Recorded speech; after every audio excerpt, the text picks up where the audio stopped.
리드 시험 준비하다 보면요. 점수 따기는 쉬울 것 같은데 은근히 헷갈리는 항목들이 꼭 있죠. 오늘 저희가 제대로 파헤쳐볼 주제가 바로 그런 건데요. 바로 Regional Priority, 줄여서 RP 크레딧입니다. 네, 맞아요. 이게 이름만 들으면 뭔가 굉장히 거창하고 어려워 보이잖아요.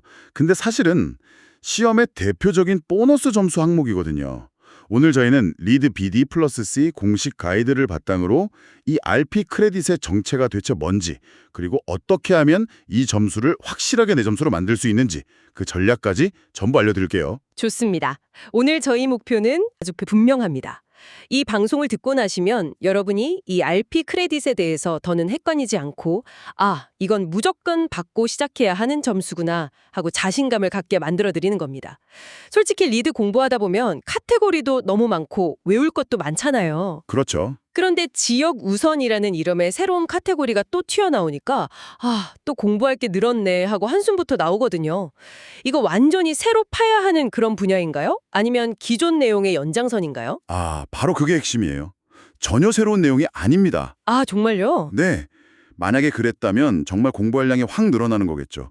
이 Regional Priority Credit은요, 완전히 새로운 요구사항이 아니라 이미 있는 카테고리, 예를 들면 Sustainable Sites, 그러니까 SS나 SS나 워터 에피션시 같은. 네, 맞아요. 워터 에피션시 같은 기존 카테고리에 있는 학점들 중에서 몇 개를 특별 지정한 거예요. 그러니까 이미 우리가 다 공부하고 있는 내용이라는 말씀이시네요. 그런데 왜 굳이 지역 우선이라는 이름표를 딱 붙여서 따로 카테고리를 만든 걸까요? 그게 바로 프로젝트가 들어서는 그 지역의 환경적인 특성을 더 중요하게 고려하자는 취지예요. 예를 들어서 실외 물 사용량 줄이기 학점은 어느 프로젝트에나 좋은 전략이잖아요. 네, 그렇죠. 그런데 물이 아주 부족한 사막기후 지역에서는 그 중요성이 훨씬 더 크겠죠? 훨씬 더 중요하죠. 바로 그런 학점들의 가중치를 줘서 당신 지역에서는 이게 특히 중요하니까 이 학점을 따면 우리가 보너스 점수를 더 줄게 하고 인센티브를 주는 개념입니다. 잠깐만요. 인센티브를 제공한다는 말이 되게 흥미롭네요. 어떻게 보면 리드라는 이 거대한 글로벌 표준이 우리가 모든 정답을 아는 건 아니다. 각 지역의 목소리가 중요하다고 한 발 물러서는 것처럼 들리기도 하는데요. 정확히 보셨어요. 가이드에 나온 이 제도의 공식적인 목적, 그러니까 인텐트가 바로 지리적으로 특정한 환경, 사회적 형평성, 공중보건 우선순위를 다루는 학점의 취득에 대한 인센티브를 제공하는 것이거든요. 전 세계에 그냥 동일한 잣대를 들이대는 게 아니라 각 지역의 고유한 맥락을 존중하겠다는 리드의 유연성을 보여주는 거죠. 그렇군요. 모든 건물에 똑같은 옷을 입히는 게 아니라 각 지역의 기후나 문화에 맞는 맞춤복을 권장하는 그런 느낌이네요. 그럼 어떤 지역에서 어떤 문제가 중요한지는 누가 어떻게 정하는 건가요? 가이드에 아주 좋은 예시가 나와요. 방금 말씀드린 것처럼 미국 애리조나 같은 건조한 지역에서는 물 효율성 관련 학점들이 RP 크레딧으로 지정될 확률이 아주 높아요. 네. 반면에 시애틀처럼 비가 많이 오는 지역에서는 레인워터 매니지먼트, 즉 빗물 관리 관련 학점이 훨씬 더 시급한 과제가 되겠죠. 알겠습니다. 지역별로 환경적인 도전 과제가 다르니까요. 근데 그게 좀 이상하지 않나요? 그걸 누가 정하죠? USGBC 본부에서 정해주는 게 아니라 지역 자원봉사자들이 정한다고요. 그러면 지역마다 기준의 전문성이나 엄격함이 달라질 수도 있는 거 아닌가요? A 지역에서는 쉽게 정해주고 B 지역에서는 어렵게 정하면 좀 불공평할 수도 있겠는데요. 와, 아주 날카로운 질문이에요. 실제로 그런 우려가 있을 수 있죠. 하지만 이 과정은 굉장히 체계적으로 이루어집니다.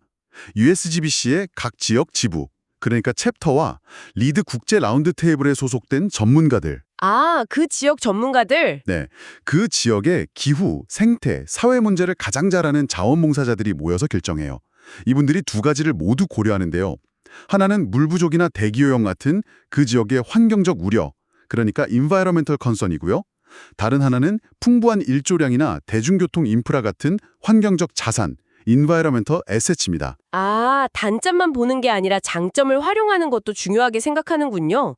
예를 들면 햇빛이 좋은 지역에서는 신재생 에너지 관련 학점에 가중치를 줄 수도 있겠네요. 바로 그거예요. 이런 과정을 거쳐서 각 지역의 우편번호, 집코드마다 총 6개의 학점을 Regional Priority Credit으로 최종 지정합니다. 그래서 이게 불공평하다기보다는 운열 가장 지역 현실에 맞는 가장 영향력 있는 전략을 추진하도록 유도하는 아주 스마트한 방법이라고 할 수 있는 거죠. 지역의 특성을 반영한다는 취지는 정말 좋은데 결국 저희 같은 수험생 입장에서는 그래서 이게 몇 점인데가 가장 궁금하거든요. 이 보너스 점수 어떻게 점수표에 더해지는 건가요? 자, 이제 시험을 위한 핵심 정보네요. 이 리저널 프라이오리티 카테고리에서는요. 최대 4점의 보너스 점수를 받을 수 있습니다. 4점이요? 와, 리드 시험에서 4점이면 등급이 바뀔 수도 있는 정말 큰 점수인데요? 그럼 아까 말씀하신 그 6개의 특별 지정 학점을 모두 다 따야 4점을 받는 건가요? 아니요. 그래서 더 좋은 거예요. 각 지역에 지정된 6개의 RP 크레딧 중에서 하나를 달성할 때마다 1점씩, 아, 하나에 1점이요? 네, 1점씩 최대 4점까지 받을 수 있어요. 즉, 6개 중에서 4개만 성공해도 이 카테고리에서는 만점을 받는 겁니다. 와, 6개 중에 4개만 해도 된다니. 이건 뭐 정말 점수를 주려고 만든 항목이네요. 그럼 명확하게 예를 한번 들어볼게요. 만약 제 프로젝트가 있는 지역에 빗물 관리, 레인워터 매니지먼트가 RP 크레딧으로 지정되어 있다고 쳐요.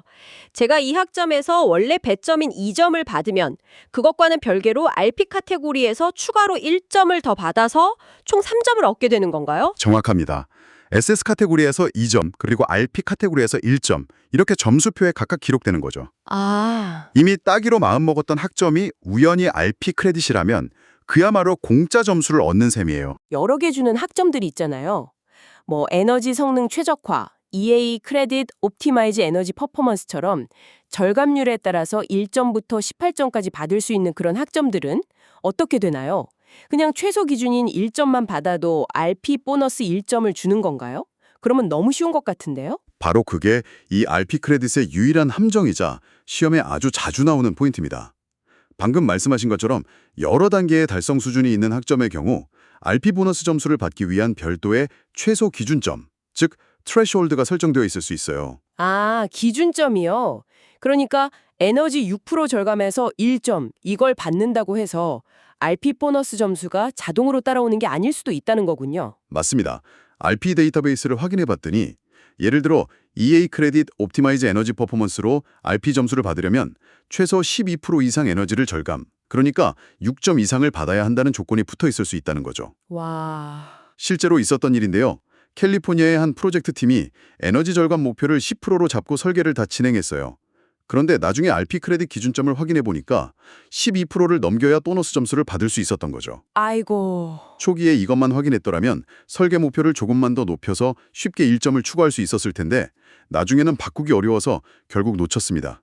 이래서 초반 확인이 정말 중요해요. 와, 이거 정말로 중요한 이야기네요. 그냥 학점 이름만 보고 이거 RP네 해야지 했다가는 나중에 점수 계산할 때 뒤통수 맞을 수도 있겠어요. 그럼 제 프로젝트에 해당하는 그 6개의 특별학점이 무엇인지, 그리고 방금 말씀하신 그 함정, 즉 기준점, threshold는 어디서 확인할 수 있나요? 이 부분은 시험에 나올 확률이 아주 높습니다. 반드시 USGBC 웹사이트에 있는 공식 데이터베이스를 이용해야 합니다. 다른 곳이 아니라 꼭 공식 웹사이트여야 해요. 네네. 사이트에 들어가서 프로젝트의 주소나 우편번호를 입력하고 적용할 리드 평가 시스템, 예를 들면 BD 플러스 C New Construction을 선택하면요.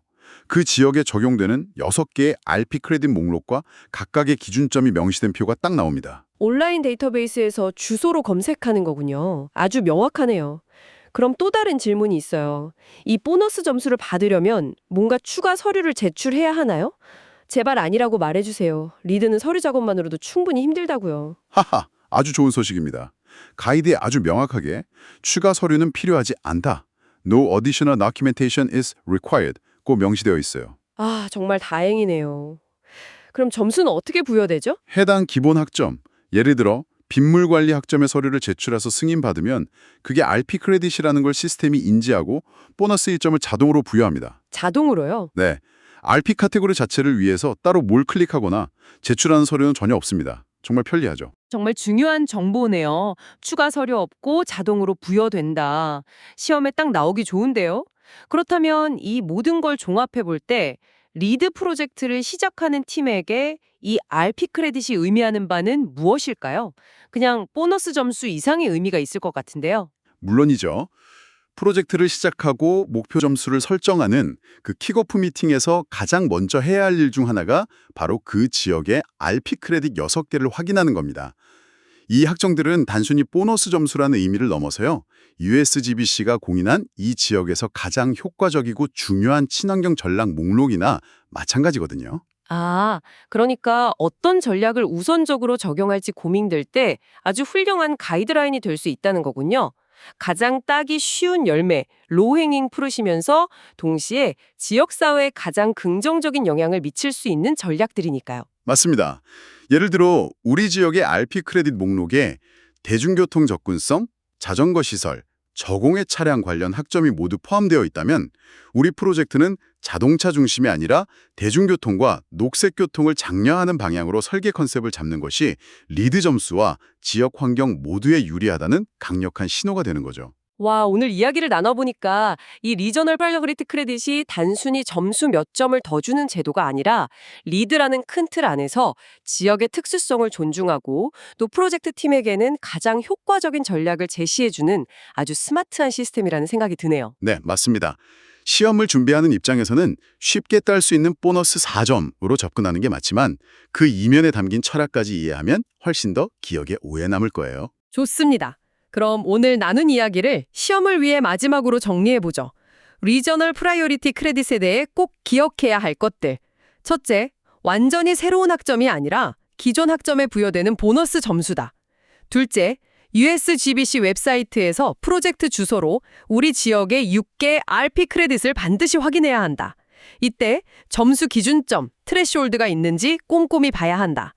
셋째, 6개 중 4개만 달성해도 최대 4점을 받을 수 있다. 넷째, 가장 중요한 것 중 하나죠. 추가 서류는 필요 없고 점수는 자동으로 부여된다. 완벽한 요약이네요. 이것만 기억하셔도 시험 문제 푸는 데는 전혀 지장이 없을 겁니다. 마지막으로 생각해 볼 만한 질문을 하나 던지며 마무리하고 싶은데요. 이 제도는 결국 표준화와 현지화의 흥미로운 균형점을 보여줍니다. 리드는 전 세계적으로 통용되는 녹색 건축의 표준을 제공하지만 이 RP 카테고리를 통해서 가장 지속 가능한 해결책은 결코 천편일률적일 수 없다는 메시지를 던지고 있어요. 그렇죠.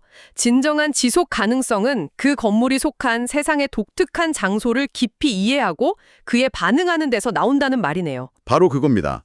그렇다면 이런 원칙, 즉 지역의 환경적, 사회적 맥락에 귀 기울이는 태도를 우리가 리드 점수 획득을 넘어서서 건물의 디자인, 자재 선택, 커뮤니티와의 관계 설정 같은 다른 측면에는 또 어떻게 적용해 볼 수 있을까요? 꼭 리드 때문이 아니더라도 더 좋은 건물을 만들기 위해 우리가 사는 곳에 어떤 문제에 더 집중해야 할지 한 번쯤 고민해 보는 것도 의미 있을 것 같습니다.